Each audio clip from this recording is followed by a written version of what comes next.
Hello again. Bonjour. Peut-être que certains d'entre vous se rappellent, en novembre dernier, nous étions également ici et Helga présentait une idée comment faire face aux dangers de guerre mondiale en Asie du Sud-Ouest. Et les développements terribles de ce qui se passait en Syrie, l'attaque barbare contre le peuple syrien, mais contre la civilisation syrienne, la culture à l'intérieur de la Syrie, et la menace d'une guerre contre l'Iran. Donc, Helga avait présenté un concept, comment trouver les buts communs pour toutes les nations de bosser, travailler ensemble. Et on a travaillé pour justement présenter ce type de projet aujourd'hui. Comme but pour unifier les nations, pour avoir des puissances internationales, les États-Unis, tout l'Empire britannique même, en conflit avec la Chine et la Russie. Donc ça, c'était le projet original. Après, on avait présenté cette discussion sur comment on pouvait faire face à la menace du danger du désert, qui s'étend en fait un peu partout, de l'Afrique jusqu'à l'Asie, qui est une menace pour la société, pour beaucoup de sociétés et beaucoup de peuples, et comment contrôler et bosser politiquement, scientifiquement, pour limiter l'effet de l'expansion du désert et éventuellement le reverdir. Et ça, c'était un projet planétaire, un programme global où toutes les nations peuvent coopérer ensemble. Donc les détails sont dans la conférence précédente, je ne vais pas revenir, mais je voulais juste montrer les progrès qui ont été faits depuis. Ce projet ne peut pas être mis en place aujourd'hui comme il est. C'est impossible de le financer. On n'a pas les moyens de financer des projets de cette envergure aujourd'hui à cause du système financier actuel. Donc, la première nécessité, c'est d'éliminer ce système financier, ce qu'a dit M. Larouche tout à l'heure. Régler le problème du mystère de l'argent. Allez hop, avec Glass-Steagall. C'est la première des nécessités. Ensuite, c'est la paix. Stopper toutes ces guerres. Et les pays de ces régions-là ne peuvent pas arrêter les guerres. La Syrie, elle peut juste se défendre, elle ne peut pas arrêter la guerre. La Libye ne peut rien faire non plus. N'a pas pu arrêter l'invasion. L'Irak n'a rien pu faire non plus parce qu'il y avait une intention, la politique était de les envahir. Ce n'était pas l'intention de Saddam Hussein d'aller envahir ses voisins. Kadhafi, c'était la même chose. Aujourd'hui, c'est la même chose avec l'Iran. L'Iran ne peut rien faire pour arrêter si une attaque est lancée contre elle, si ce n'est se défendre elle-même.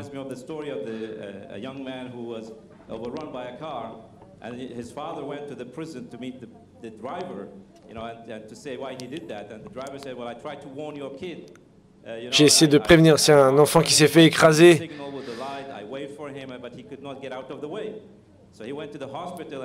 Une voiture qui a écrasé un enfant et le père va voir le chauffeur et le chauffeur dit bah non, j'ai essayé de le prévenir, j'ai klaxonné, j'ai fait les phares, etc. Mais il n'a pas bougé donc je l'ai percuté. Et le gamin dit bah oui j'ai bien vu mais comment je pouvais sortir du chemin puisque j'étais assis dans le restaurant. Donc on a eu des discussions avec des représentants politiques de la région, des experts financiers de différentes organisations pour amener cette idée de créer un forum de discussion pour régler les problèmes politiques parce qu'on ne peut pas avoir de paix sans développement économique. Et ça, c'est valable pour tous.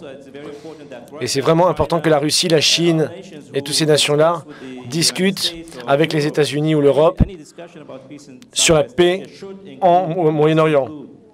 Et à chaque fois, on doit discuter une perspective pour améliorer les conditions de vie de la population. Et dans le processus, justement, je vais vous lire un message aussi d'un officiel irakien. Et donc, on a pu rentrer en contact avec beaucoup d'officiels, des experts sur l'eau, la gestion de l'eau, sur la désertification, etc., etc. On va avoir un nouvel ordre économique mondial, stopper la politique de guerre comme il a été discuté par Diane Serladi environ Obama, par exemple. On ne peut pas attendre que le bus vienne nous chercher, il faut que nous, on construise le bus. Et ça, c'est le processus. Et la première réponse que nous avons eue de manière qualitative suite à la présentation que nous avions faite à la dernière conférence, la première réponse qu'on a eue, c'était du gouvernement iranien. Et on a été invité en mars à une conférence organisée par le Forum iranien et le Centre international des études stratégiques pour présenter ces idées. Et justement, c'était sur la sécurité dans le Golfe Persique suite aux révolutions arabes et qu'est-ce qui se passe dans le coin. Bon, malheureusement, Helga n'a pu être présente, mais moi j'étais là, mais ça a été publié à la conférence.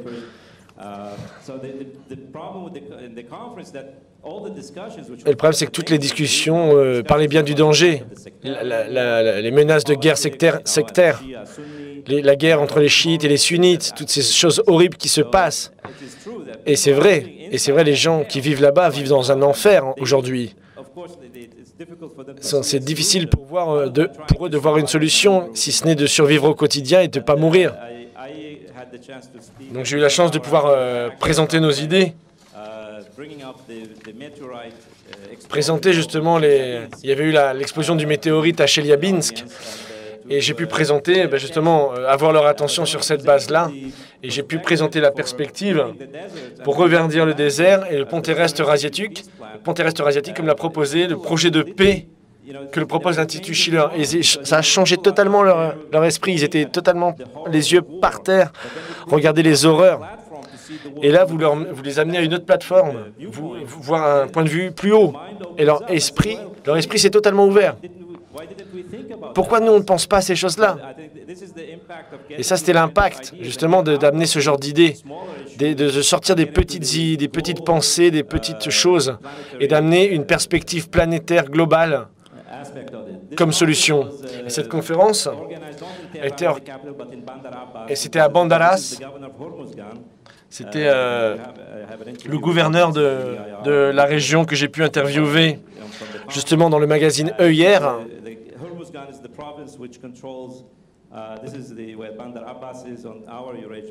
Donc c'est c'est un des points de notre pont terrestre asiatique, c'est Bandar Abbas.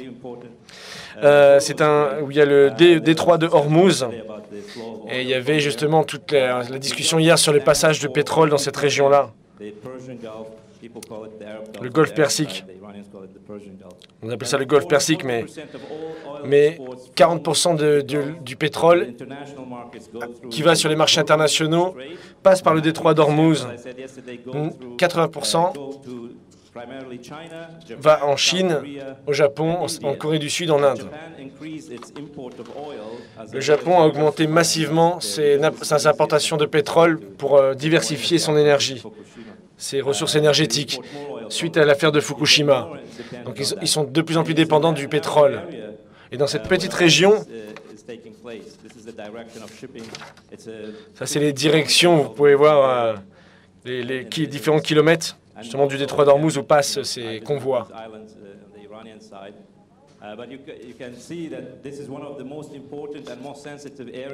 C'est une des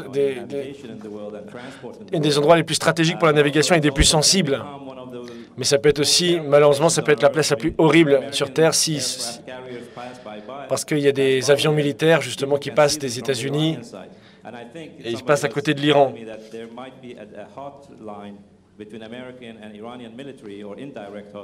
Et il y a des directions. Ah oui. Pour pas qu'il y ait d'accident, il y a des lignes entre les États-Unis et l'Iran pour pas qu'il y ait de problème entre justement toutes ces choses qui se mélangent et qu'un feu de paille devienne un incident diplomatique très grave et déclenche une guerre. Donc le détroit d'Hormuz, c'est très très important parce qu'il a le potentiel. Vous avez ces îles, là vous voyez ces petites îles. Donc sont contestés entre les Émirats arabes unis et l'Iran. Tout le monde dit que ces îles leur appartiennent. Donc vous avez l'île Lesser Thumb. C'est tout le jeu des Britanniques. Quand les Anglais sont partis à l'époque, dans les années 70, c'est le Shah d'Iran prendre ces îles. Et maintenant, les Anglais poussent les Émirats arabes unis à les récupérer. Donc ils jouent sur le conflit. Donc c'est vraiment, ça peut devenir le détroit d'Hormuz, l'endroit où tout part pour une guerre mondiale.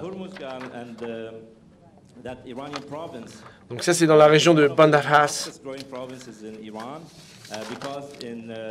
de la province de Bandar Abbas. Le gouvernement iranien a construit un chemin de fer qui s'étend du nord de l'Iran jusque Bandar Abbas. Et ils ont construit un nouveau port, qui est un port de containers qui s'appelle Shahid Raichai. Et beaucoup de nations de l'Asie centrale aujourd'hui qui font du commerce qui va de la région de Bandar Abbas vers dans les pays qui sont plus à l'intérieur comme le Turkménistan, ça devient un chemin de fer fondamental en fait pour justement le commerce comme route d'échange vers l'océan Indien, toute la région d'Asie centrale. C'est stratégique, c'est une sorte de route de la soie en petit.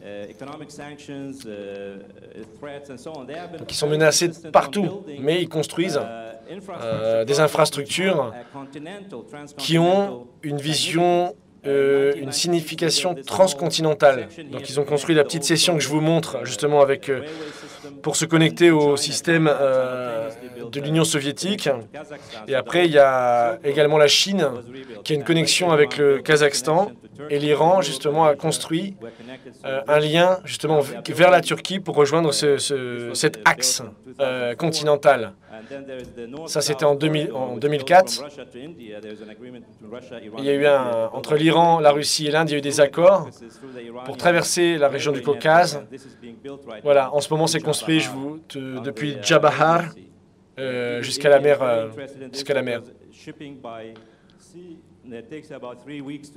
Parce que ça prend 3 semaines de la mer Noire. Mais avec le système de chemin de fer, maintenant, c'est 1 semaine. Donc ça change tout. Donc la stratégie de l'Iran a toujours été de se positionner elle-même d'une manière économique, mais pour que les autres nations soient dépendantes d'elle ou qu'ils se développent ensemble en commun. Et c'est une très très bonne approche. C'est un bon moyen de se protéger de toute façon. Et ils construisent également des pipelines pour le gaz avec le Pakistan pour régler le problème de l'Afghanistan et de la lutte justement des Anglo-Saoudiens pour déstabiliser l'Afghanistan et de développer une relation entre l'Iran et l'Afghanistan. Donc ça, c'est l'idée générale.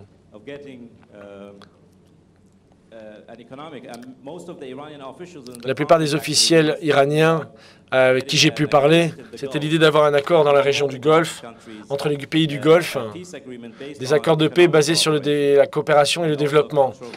Et aussi la coopération culturelle, c'est très important. Et ils commencent à réaliser que pour sortir de que ce n'est pas des accords religieux, etc., mais que le développement, la dépendance économique est fondamentale. L'impact des sanctions. Faites pas attention à l'homme qui est sur la photo, mais là on voit 2 bateaux derrière. J'allais sur les îles d'Ormuz. Il y a beaucoup de bateaux, partout, ici et là. Et il y avait un homme qui était à côté de moi qui m'a dit que ces bateaux, ils attendent quelque chose. Ah, à cause des sanctions, ils ne peuvent pas.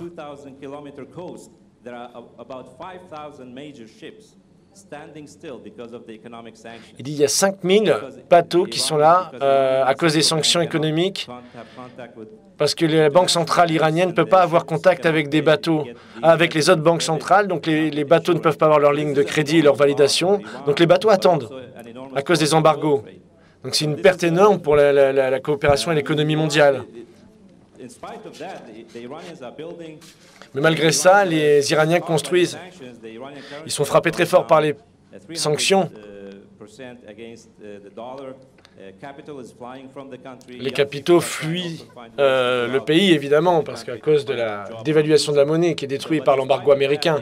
Mais malgré tout ça, avec le peu de ressources qu'ils ont, ils essaient de faire quelque chose pour leur pays, avec l'espoir qu'il y aura la paix dans la région et qu'ils pourront continuer leur développement économique. Je voulais juste montrer la folie du système. De l'autre côté du Golfe, vous avez Dubaï, les alliés des Britanniques. Ils sont en train de construire le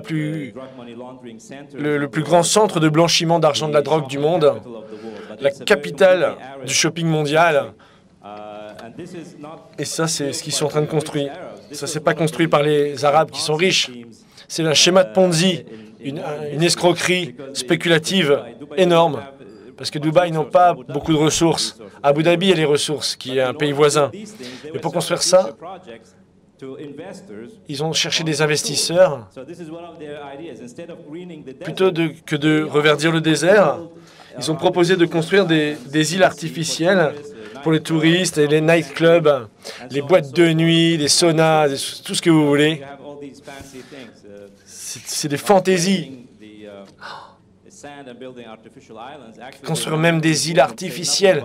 Et là, les écolos, ils disent rien. Ils détruisent les coraux, etc. Mais là, les écologistes, comme par hasard, ils ne se plaignent pas. Un des projets, regardez, qu'ils sont en train de vendre, en 2006,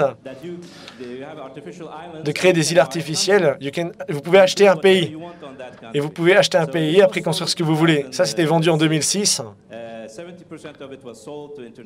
C'était fait par soi-disant des millionnaires, etc., qui ont investi là-dedans.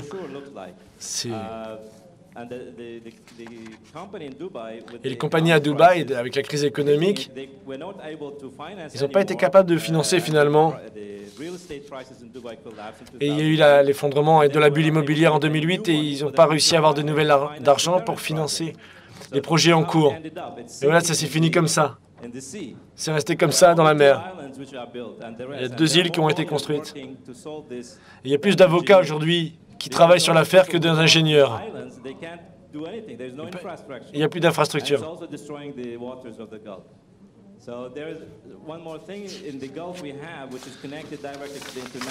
Ça, c'est connecté au système financier international. C'est les fonds souverains, soi-disant souverains. Il y a 2000 milliards. Donc ça fait quand même beaucoup d'argent, beaucoup de financiers derrière tout ça qui sont à City de Londres et qui gèrent ça. Donc on voit avec la Chine qui est le plus grand tout en bas. 1400 milliards, mais ils ne sont pas trop... Voilà. C'est juste pour le mentionner. Et les pays arabes et ont soutenu la bulle financière. Et ça, c'est la liste des transactions qui a été faite justement par le soi-disant fonds souverain entre 2007 et 2008. Et vous voyez tous les noms des banques. Donc la banque Investment du Koweït, 12 milliards, 12 000 milliards. Citigroup, Abu Dhabi, Merrill Lynch, Koweït, et ainsi de suite. Ça, c'est soi-disant les fonds souverains. Tout l'argent du pétrole. Et j'en parlais avec un ami du Norvège, et c'est la même situation, avec l'argent du pétrole. On appelle ça la nouvelle machine à créer de la richesse. Mais là, on vous montre avec ce graphique, c'est que des banques de Wall Street et de la City de Londres. Et vous avez leurs conseillers, les gens de la banque Lazare, des groupes de conseillers, les avocats sur la droite, vous voyez. C'est eux qui contrôlent tout le golfe Persique et les systèmes bancaires de la région. C'est totalement contrôlé par la City de Londres. C'est Wall Street ou la City de Londres qui contrôle directement. Et où va l'argent? Dans le financier, 180 milliards justement d'investis dans le milieu financier. Dans la bulle immobilière, vous pouvez voir presque 60 milliards. Dans les infrastructures, 50. Ce n'est pas construire de nouvelles infrastructures, pas des ports ou des choses comme ça. Et ils ont acheté des ports, ils ne construisent pas chez eux, ils les achètent chez nous. Donc voilà. Et ainsi de suite. Et en bas, vous avez, regardez, le minimum, c'est pour le système de santé. Voilà où vont les investissements financiers.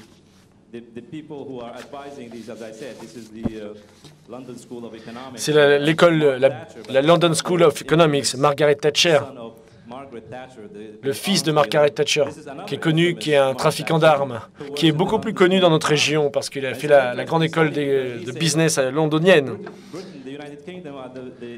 Le Royaume-Uni sont les plus grands investisseurs dans les pays arabes parce qu'ils sont pour le libre-échange.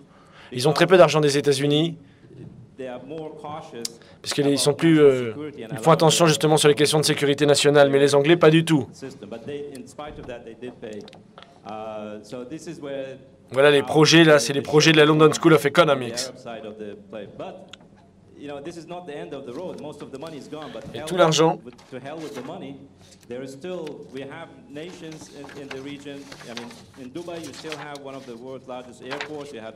on a le plus grand port, on a le plus grand aéroport à Abu Dhabi, on construit des centrales nucléaires avec la Corée du Sud. Donc encore un potentiel de développement. Et on doit parler, justement, on doit discuter avec ces gens-là. On a des difficultés d'avoir un dialogue avec eux. Avec toutes les questions de avec le prince Bandar Ben Sultan. Et il n'y a personne qui veut nous parler à cause de ces gens-là qui nous menacent.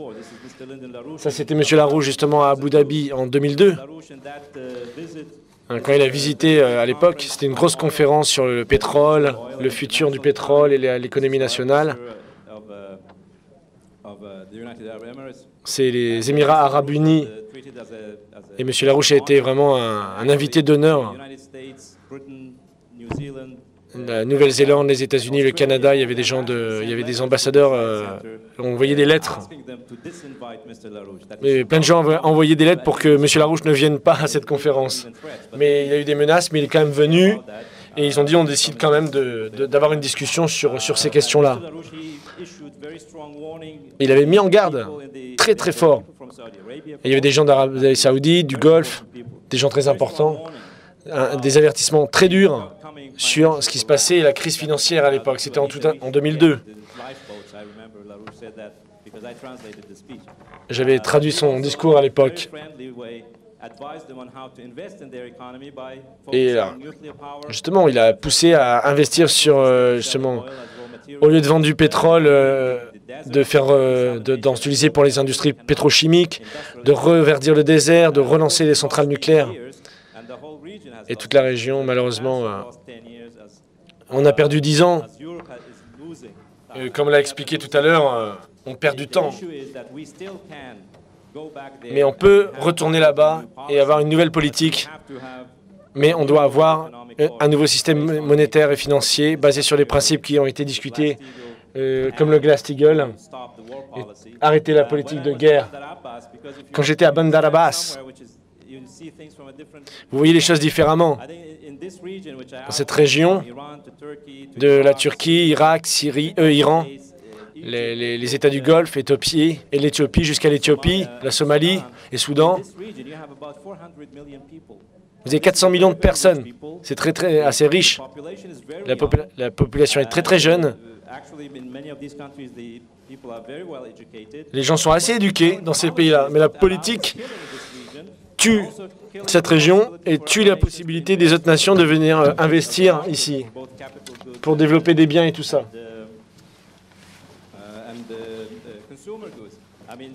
Donc il n'y a pas de consommation. 90% du pétrole, du pétrole va en Asie. Donc l'Asie est totalement dépendante maximum de ça, de cette région, de commerce avec cette région. Donc si vous développez cette région-là de manière correcte, vous avez 400 millions avec plein de ressources à un endroit très stratégique, dans une position, justement.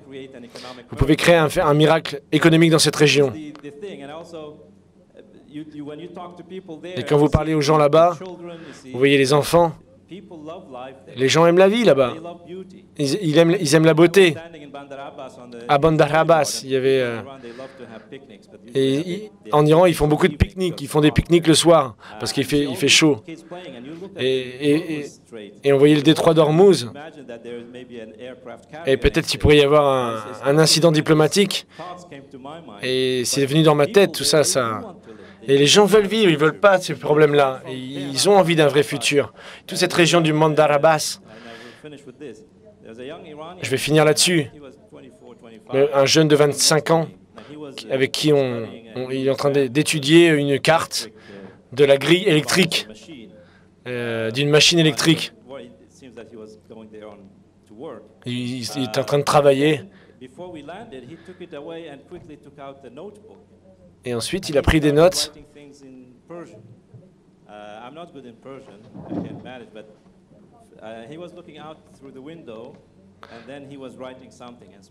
Il écrivait avec un sourire. et il était en train d'écrire un poème. Et il regardait à travers la fenêtre et il écrivait un poème et il avait un sourire très beau. Et c'était vraiment émouvant de voir ce jeune qui travaillait dans l'ingénierie électrique et qui cherchait une culture. On parle d'élever l'âme humaine. Et tous les ingrédients sont là en Iran, en Irak, dans le monde arabe. Il y a eu des renaissances dans ces pays-là. On a les ingrédients pour le progrès là-bas, pour une renaissance culturelle dans la région. Le problème, c'est pour ça qu'il faut changer le système bancaire mondial. C'est le challenge qu'on a présenté aujourd'hui.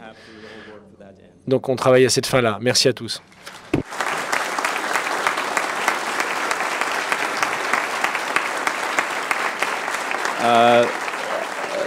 I have a video of Dr. Hassan Al-Janabi. He's Iraq's ambassador to the Food and Agriculture Organization in Rome. He couldn't come. Il ne pouvait pas venir. C'est un message d'un officiel irakien. Et il avait écrit une lettre, une lettre ouverte au gouvernement irakien pour construire la muraille verte que j'avais présentée lors de la conférence la dernière fois. Et on ne se connaissait pas à l'époque, c'était marrant. C'était pas à cause de notre travail, mais quand je l'ai contacté, il avait étudié justement notre proposition et il voulait faire un commentaire dessus.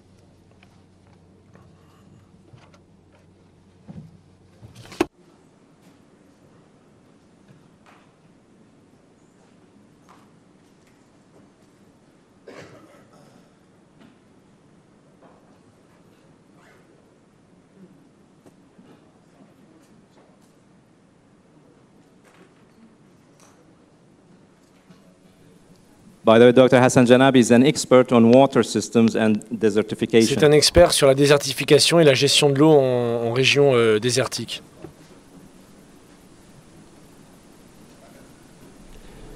Hello, good morning. This is Hassan Janabi, Iraq's ambassador to the UN agencies in Rome. Donc c'est l'ambassadeur irakien auprès de l'Organisation de l'Agriculture mondiale, la FAO, à Rome. Very productive proceedings this time. I would like to thank my friend Hussein Askari, who insisted on my involvement in this. Of course, water and food are interconnected, and if there is proper access to water, then you would expect the food production to be high, and poverty level would be lower. The area, particularly the Tigris-Euphrates River Basin in West Asia, used to have plenty of water that historically used to flow to the Gulf through Iraq.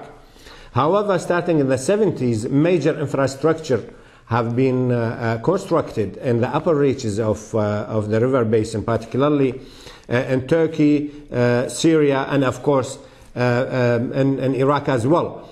What is particular on this is all these major infrastructures have been established without proper agreement between the riparian countries, all based on unilateral actions. And this is unfortunate in the Middle East, where politics also is very, very high. So with the over-control on water, of course, the food and agriculture production became an issue. When it comes to investment, in my view, there's reasonable investment have been done in the river basins in Western Asia, particularly in the Euphrates and Tigris River, but this has been only invested in building infrastructure. So, and those infrastructure have major environmental impacts. So the environment was a victim of these major investment, unfortunately. Desertification is a process that is that's also linked to the availability of water. If there is water, so there is a green cover, there are trees, production, agriculture, and what have you. So desertification is the process where the natural processes could be mitigated.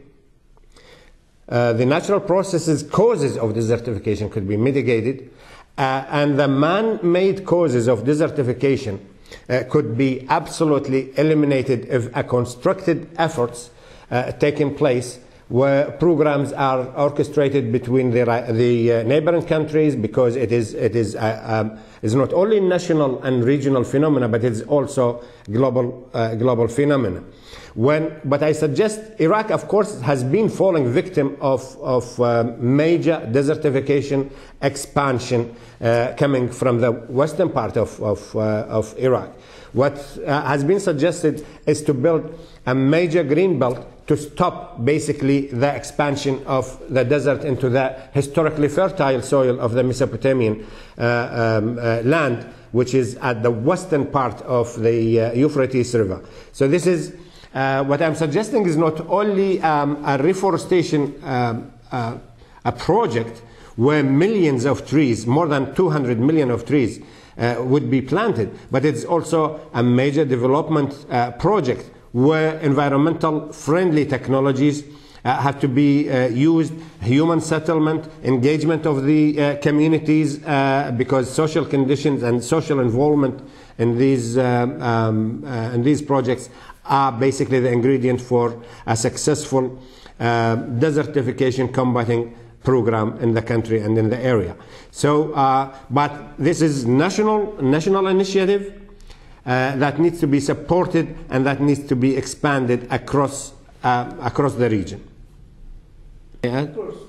So, involving the community, but I'm saying in implementing this project, technology by itself and engineering is not the solution. It is part of the solution.